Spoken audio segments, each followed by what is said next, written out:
Welcome to this Authors in Conversation featuring the 2020 Minnesota Book Awards finalists in the Memoir and Creative Nonfiction category.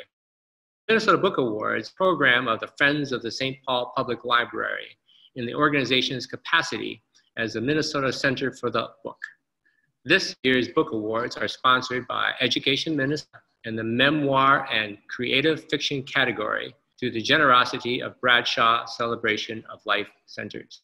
Joining me today, Babine, author of All the Wild Hungers, published by Milkweed Editions. Anika Fajardo, author of Magical, a memoir of finding family, published by University of Minnesota Press. Raki, Kopernik, The Memory House, Muriel Press. Al Messenger, author of The 29th Day, Surviving a Grizzly Attack in the Canadian Tundra, published by Blackstone Publishing. As memoirists, we are by definition already intimately familiar with many of the stories that we're endeavoring to capture on the page. However, no work in our category makes it far without some mix of research and reflection. What are some things that surprised you as you wrote about episodes you experienced personally? I think one of the things that I learned most in writing this is that I'm an essayist. And so for the most part, I'm in search of ideas and I'm in search of friction. And so this book really started when my mom's doctor started using food metaphors for her cancer. And food is wonderful. I mean, food is my love language. When things go wrong, I cook for people or I bring food for people. But the next step out of that, other than being a little bit weirded out, was to go in search of research and to look for the zillion ways that we try to figure out why things are the way that they are. And so I ended up in philosophy. I ended up in science. I learned, all kinds of things.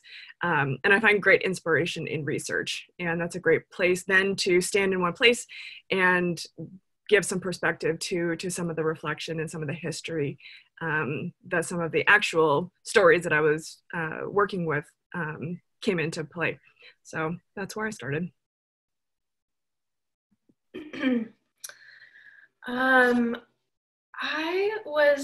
So the question is, what surprised you in the process? Is that right? Yeah. I mean, also, I don't really write memoir. And I felt after the last presidential election, I felt like I had to tell the story of my family because I found myself constantly telling it to people around me. And I found that so many people had no idea about the story particular to me and my family, which is Israeli immigrants. And I grew up in a really big Israeli community and back and forth between Chicago and Israel. And so originally I was gonna interview my parents about their childhoods, and I started writing the book as a novel. I didn't wanna do memoir, and I didn't want it to be so personal. And I found that I couldn't do it. I kept trying over and over in different sort of points of view, and I just couldn't write it as a novel. I had to write it as a memoir because it was closer even to me than I thought, and it felt forced and it felt fake to me to not write it as a memoir, to not write the actual story of my personal family and myself. And while I didn't use names, it's pretty, it's a memoir for sure. So that was really interesting to me, how much I actually cared. Not how much, I mean, of course I care, but how much it really felt so personal to me that I had to keep it personal.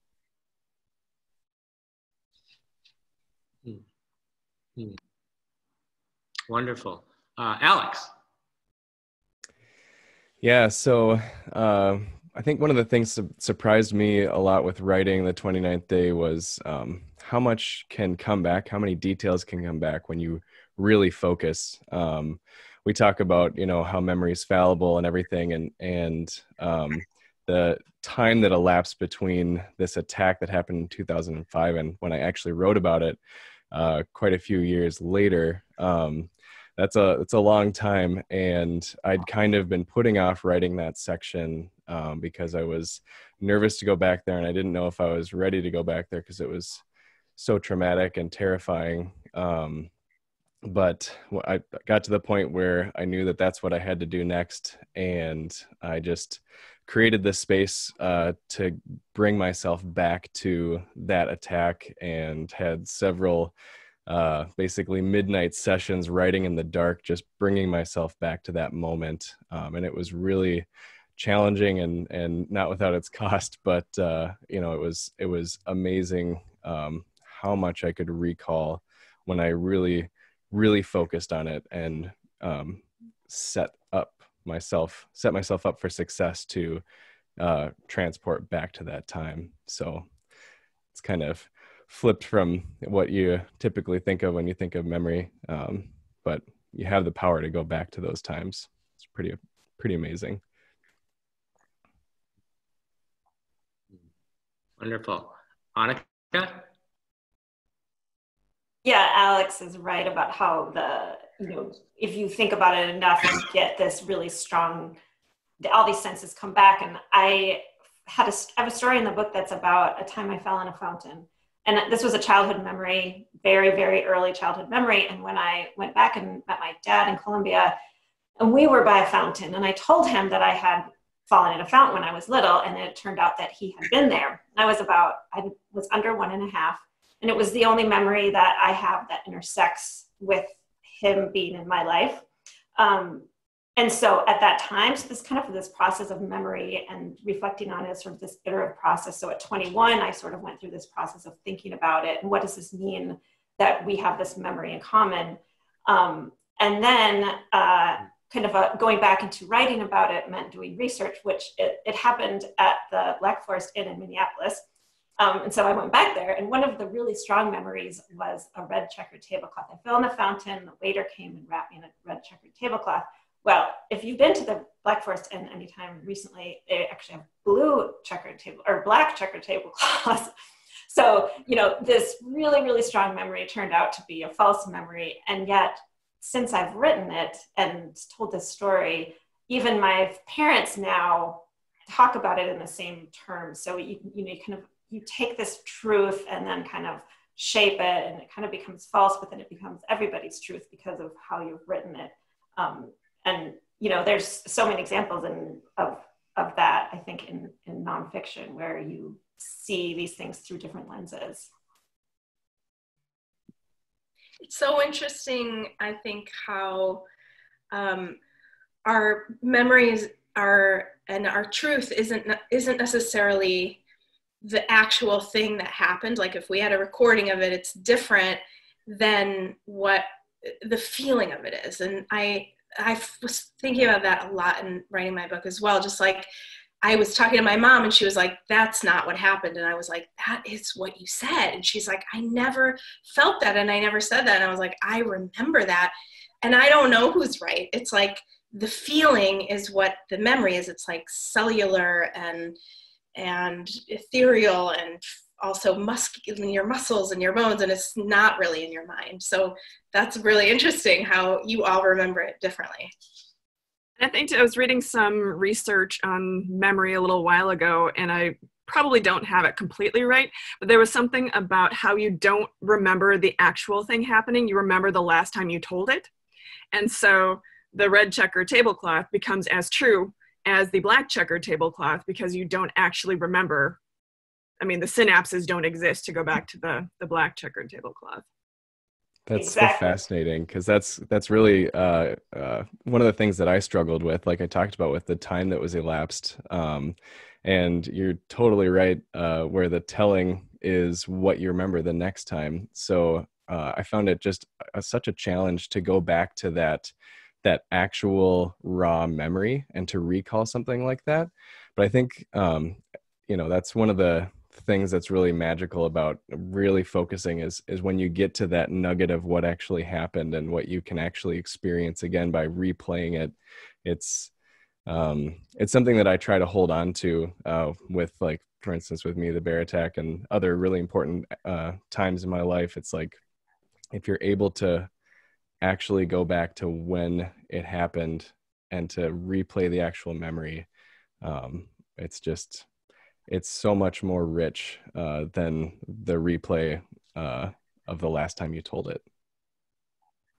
And I think, you know, Raki, the best thing to me is that depending if everyone remembers it differently, you're the writer. So in the end, it gets to be your story, right? That is the truth that people get. This is my favorite part. It's like, I'm in charge.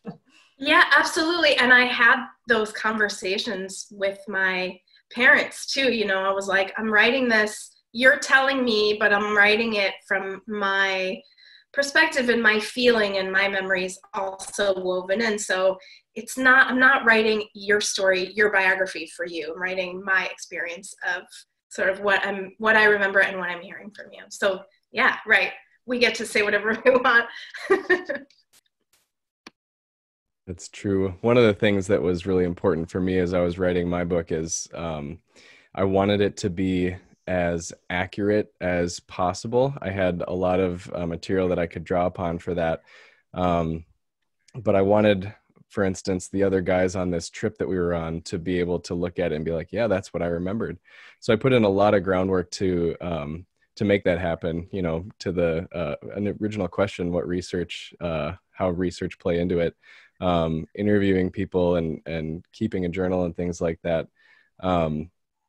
But I still needed to stay true to my own memory of what happened. And one of the really exciting things after publishing the book is having some of the guys come back to me and be like, that was so much how I remembered it. It was just like we were there again. So it's really cool to have that intersect. And I totally agree that, you know, the truth of your memory too might not necessarily align exactly with the truth of someone else that was there, but it's true to you, and that's what matters.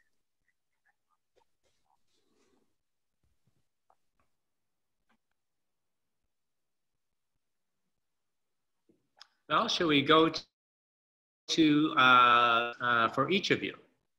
Karen, one fascinating through line in All the Wild Hungers is your exploration of how cooking can be a meditative and even a restorative ritual. For many people, cooking is just a chore, the most mundane of tasks. So tell us, what is it? Well, I think that I want to go back to the connection idea of it, because a lot of times sometimes it's the cooking aspect of it, and I really do like if you add this to this at this temperature, you will get this. Like, it's really predictable. But food is connective tissue. Food is, at least, you know, in my family, how we love each other. But we also I was thinking about this week, we had tornadoes come through Chattanooga last week, and I was out of power for a couple of days. It was not great. Lost all the food in my fridge. But the first thing that I did when I got power back was text my friends who were still out of power and was like, can I bring you hot food? Like, I'm not even sure that I was aware of that being my immediate, like, all right, what do people need? And so I brought them rice and beans, which was the quickest thing that I could cook with what I had left. But one of the things that I liked about the way that the book, you know, talking about the things that weave, is that it started with her doctors talking in food metaphors. They were talking about cabbage-sized tumors and chemotherapy infusions. And her tumor was a cabbage-sized uterine tumor.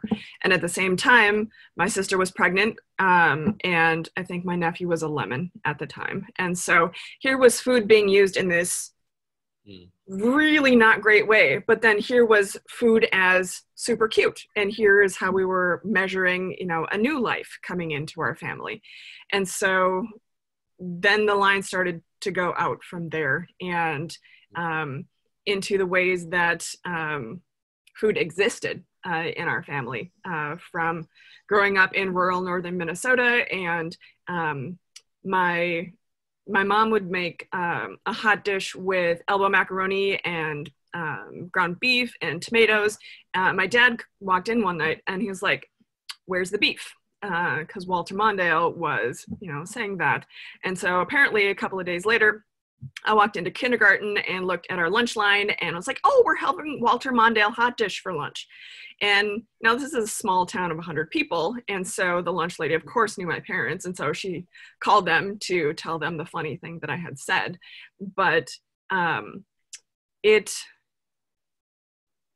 I keep coming back to, like, what do we most need when the world is off kilter? And for me, a lot of times that's food, whether it's wanting to give it to somebody or wanting to prepare. There's a lot of quarantine baking going on right now. Bread is still not my thing, but with nothing else to do in the house, I might start working on that, but we'll see. We'll see how it goes. Wonderful. Thank you. Raki, your family stories of dislocation and resilience loom large in the Memory House. In order to bring this book to life, you had to research on your parents in a way that most adult children never do. How has the shaping and publication of this memoir changed your relationships with them and understand of their world views? Yeah, I had no idea what was going to happen, how it would unfold.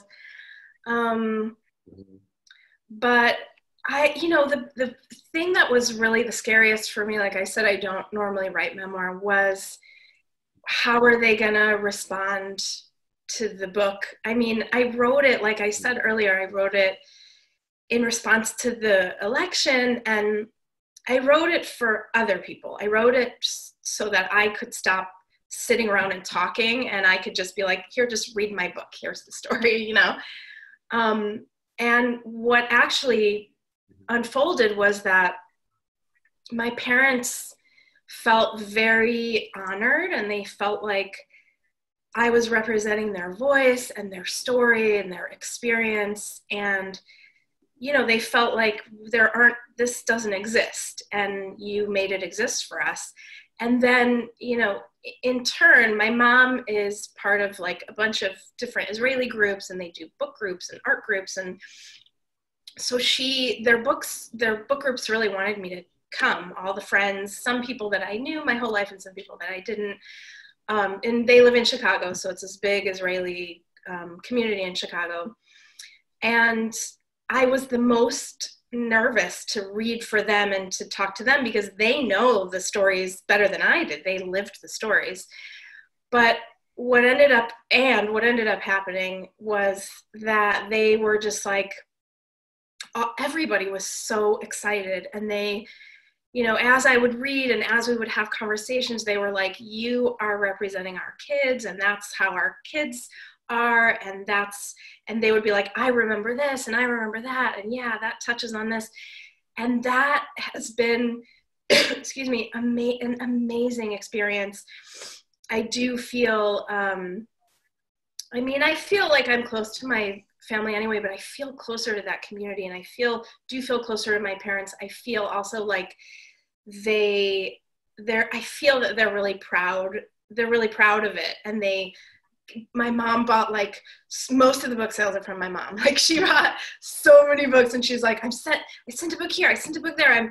I bought all these books and I'm giving them to my friends. And then they go to Israel a couple of times a year, and she was like, I got a bunch of books and I'm taking them to Israel and I'm just tossing them around, not really, but distributing them to everybody. And it feels so good that she, aside from everything else, it feels so good that my parents are so enamored by it, and they feel so honored. And I was really afraid. I was like, what if they feel like I misrepresented them? And I did have like one weird thing with my dad where I read this thing and he was like, why did you say that? And I was like, oh, and I was like, sorry. But I also was like, was my experience of it. And I had, like I said earlier, I had those conversations with them. Like, I'm not writing your story for you. I'm writing my experience of your story and my story interwoven, and kind of how I experience it. And a lot of their stories, I was like, oh yeah, that I'm not surprised, even though I didn't know them. It was like, I had seen pictures of that, or I remember the, you know, the places they grew up, I visited a lot, and I spent a lot of my childhood there. So there were a lot of overlaps and woven places that I really understood, and sort of, so in my book, I tell their story, and then I kind of sometimes weave my own memories and feelings of those places and those people. So yeah, so I feel like that's also one of the surprises. Like, I feel like I'm so much more deeply connected to that community and to my parents, and that feels amazing.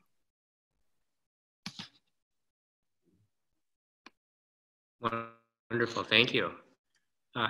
Alex, the nucleus for the 29th day, you leaned heavily on old journals, and then backfilled memories and sensory details and progressed. What insights did this process reveal to you about the way memory works?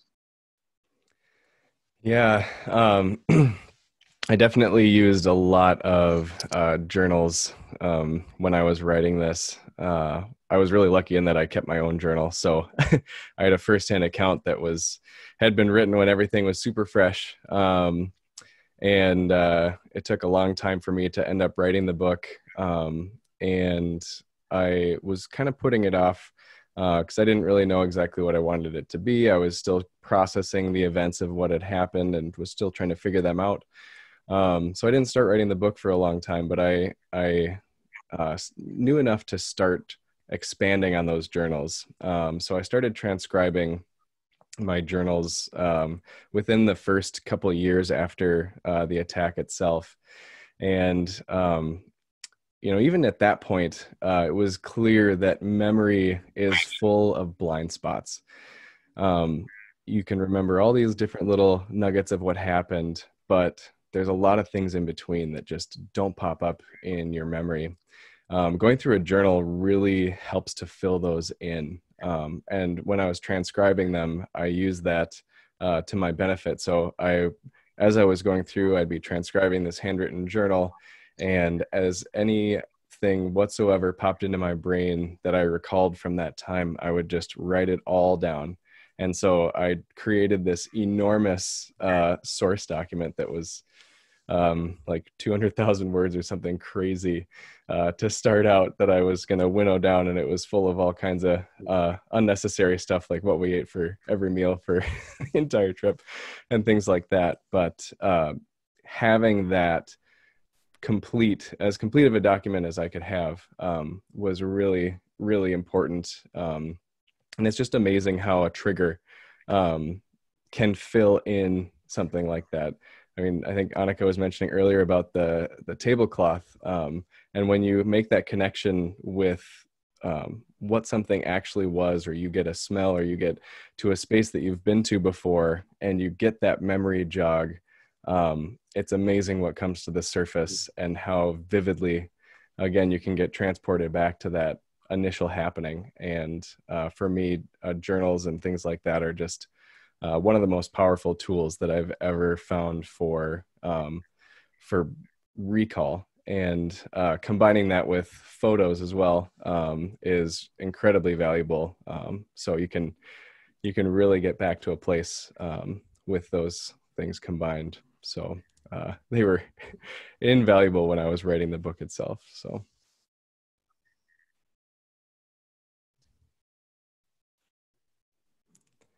Wonderful, thank you. Yeah. Anika, family and community can be somewhat fluid concepts, and the underlying cultural context is one shaping factor.